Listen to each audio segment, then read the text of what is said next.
ഒരു ചൂട് ചായയും കുടിച്ചുകൊണ്ട് നിന്നപ്പോഴാണ് മീൻകാരൻ ചേട്ടൻ്റെ ഹോണടി കേട്ടത്. അമ്മ അപ്പം തന്നെ പോയി കുറച്ച് കത്തിപ്പാരയും കുറച്ച് നെത്തോലിയും വാങ്ങിയിട്ട് വന്നു.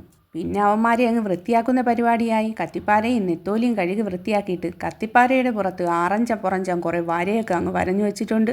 മീൻ മാത്രം പോരല്ലോ, പിന്നെ എന്ത് കറി വയ്ക്കുമെന്ന് ആലോചിച്ച് നിന്നപ്പോഴാണ് ഒരു പപ്പയ്ക്കയുടെ കാര്യം ഓർമ്മ വന്നത്. പിന്നെ അവനെ എടുത്തങ്ങ് മുറിച്ചു. അരിഞ്ഞോണ്ട് നിൽക്കാനൊന്നും നേരമില്ല, അതുകൊണ്ട് ചിരകയിൽ വെച്ചങ്ങ് ചിരകിയെടുത്തു.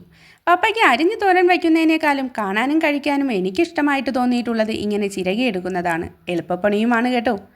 പിന്നെ ഉഴുന്ന് പരിപ്പൊക്കെ ഇട്ട് കടുവറുത്ത് പപ്പയ്ക്കയെ അങ്ങ് തോരനാക്കി മാറ്റി. അരപ്പം കൂടെ ഇട്ടെടുത്ത് നോക്കിയാലോ, നല്ല ക്യാബേജ് തോരൻ തോറ്റുപോവും, അത്ര ഭംഗിയാണ്. ഞാൻ തോരൻ്റെ പണികളായി നിന്നപ്പോഴേക്കും അമ്മതേ വരഞ്ഞു വെച്ച മീനിൻ്റെ വരകളിലും അവൻ്റെ തലയിലും എല്ലാം മസാല നന്നായിട്ട് തേച്ച് പിടിപ്പിച്ചു. എങ്കിലല്ലേ അവനൊരു രുചി കാണുള്ളൂ. അതും കഴിഞ്ഞിട്ടാണ് വിശേഷം.